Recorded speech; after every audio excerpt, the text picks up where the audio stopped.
ni pelik bin ajaib. Sampai itu sejarah ni kena tulis balik. Banyak bohong. Tak betul. Abdul Rasidi masih hidup. Pergilah sembang dengan dia.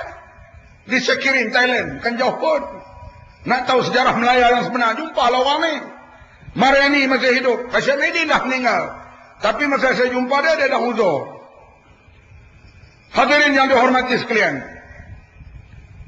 British tinggal, kemudian dapatlah Yahudi ini merdeka sebuah negara. Tahun 67, dengan kekuatan tentera yang dibantu peralatannya oleh Amerika dan negara barat, dia berjaya menewaskan 3 negara Arab serentak, perang 6 hari bulan Jun, dan menguasai Baitul Maqdis sampai ke hari ini.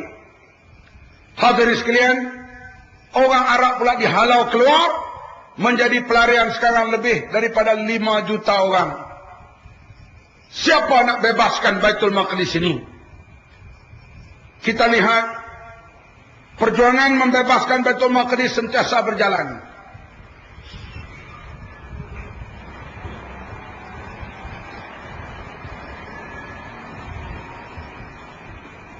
Ni lori Petronas mak Jepun mah. Hadirin sekalian,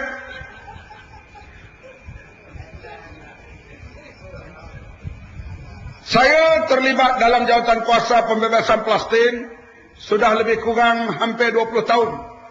Sejak zaman bersama dengan Ustaz Paulding Noor dahulu. Hampir setiap tahun kita hadir ke Beirut, ke Syria dan lain-lain tempat.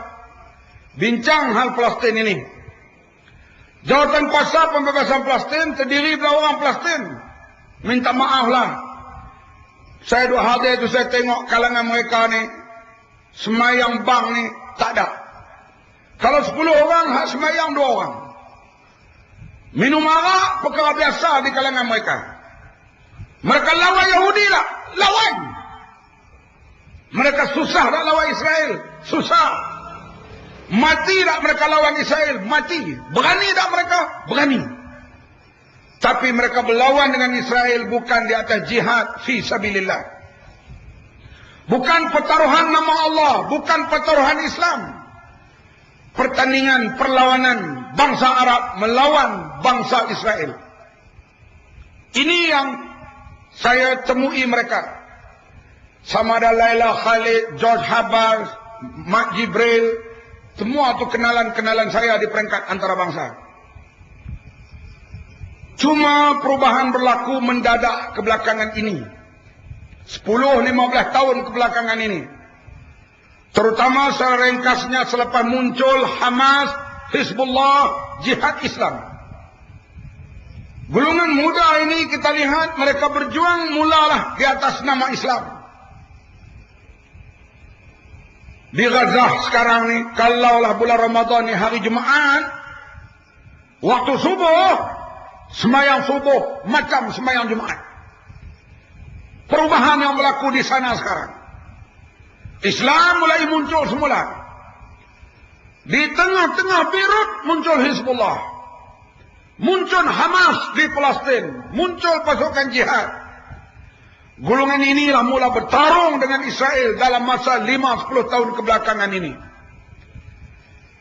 Masyarakat Eropah pula hadirin sekalian, makin hari makin benci kepada Israel. Khasnya badan NGO.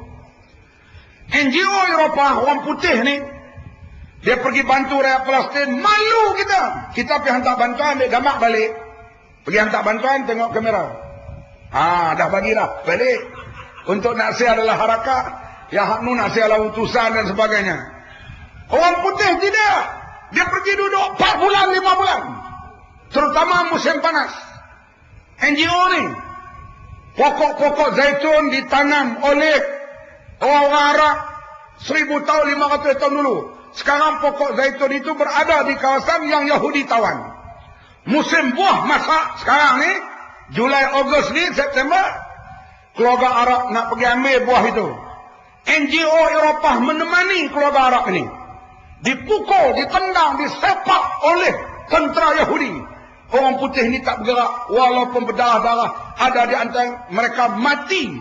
Karena membela orang Arab ini di atas nama hak asasi manusia. Ini NGO negara Eropah, hadirin sekalian, yang bersama dengan kapal putih lah, kapal sekarang ni, di antaranya termasuk ahli-ahli parlimen daripada Eropah, badan-badan NGO mereka. Melihat keadaan itu, Israel, hadirin sekalian, mulai hilang sokongan, terutama daripada rakyat negara Eropah itu sendiri. Di dunia Islam pula berlaku perubahan rejim. Rejim Syah jatuh, naik rejim Islam. Iran secara direct membantu Hamas, Jihad dan Hizbullah. Tak ada rahsia lagi. Sekarang hadirin sekalian, insya-Allah akan muncul sebuah negara lagi, yaitu Turki. Walaupun Turki itu lebih sekular jauh daripada Malaysia dulu. Bayangkanlah kepia putih tak boleh pakai, janggut tak boleh simpan, tudung tak boleh pakai. Pergi Mekah, kerajaan Turki izin yang tua, yang pencen. Sampai sekarang tuan-tuan tengok, orang Turki pergi Mekah hak tua, hak muda tak ada. Tua-tua pencen baru boleh pergi Mekah. Ini Kamal Atatürk dan kerajaan selepas itu buat pada rakyat Turki. Tulisan Jawi hapus. Pakai tudung tak boleh masuk universiti. Pakai tudung masuk parlimen, dibuang kerakyatan. Negeri yang begitu kuat menekan Islam, negeri itu muncul kebangkitan Islam sekarang. Tunjuk perasaan menyokong perjuangan Palestin di Istanbul, sekarang sampai 2 juta orang. Pakai tudung dah jadi pakaian umum. Walaupun nak masuk pintu universiti, mereka buang tudung. Karena kalau pakai, kena buang di universiti. Tapi umumnya dalam pekan, dalam bandar mereka dah pakai. Sembahyang pun masjid mula dipenuhi kembali. Cuma tenteranya masih lagi agak berleluasa. Tenteranya masih lagi latihan bersama dengan Israel. Tenteranya masih bersama dengan Pakatan NATO. Tapi pergerakan rakyat Turki, insya-Allah Turki sedang kembali kepada culture, budaya dan pemerintahan Islam, insya-Allah. Belum lagi tercapai, tapi sudah menuju ke arah itu. Saya yakin penuh, hadirin sekalian. Yakin, saya yakin-yakinnya. Yakin. Masa yang terdekat, bila berlaku pembebasan di Turki, penggabungan atau kerjasama dengan Iran, bangun kebangkitan Islam di Palestin dan di sekitarnya, yakinlah bahwa kita akan balik bersembahyang di Masjid Al-Aqsa tidak lama lagi, insya-Allah. Sudah nampak jalan-jalan itu. Saya baru balik daripada umrah. Sebagai seorang lelaki, rijal, saya dan tuan-tuan, umrah dan ziarah kita tidak lengkap. Sebab kita umrah di Mekah, di Masjidil Haram. Lepas pakai ihram di Miqat, pergi tawaf di Kaabah, sembahyang sunat tawaf, pergi sa'i antara Safa dan Marwah, gunting rambut atau cukur, selesai. Kemudian kita bersembahyang di Masjidil Haram, pahalanya 1000 kali ganda. Kita melawat di sekitar Mekah, ziarah. Mana dia Jamal Nur, mana dia Jabal Sur, tempat Nabi bersembunyi dengan bersama Sayyidina Abu Bakar sebelum berhijrah. Bagaimana binatang menolong Nabi Muhammad SAW, termasuk labah-labah. Bagaimana Gua Hira yang jaraknya lebih kurang 7 kilo dengan Mekah. Nabi pergi 2-3 hari dan duduk di sana berhari-hari, bersendirian, bertakarub dengan Allah Subhanahu Wa Taala.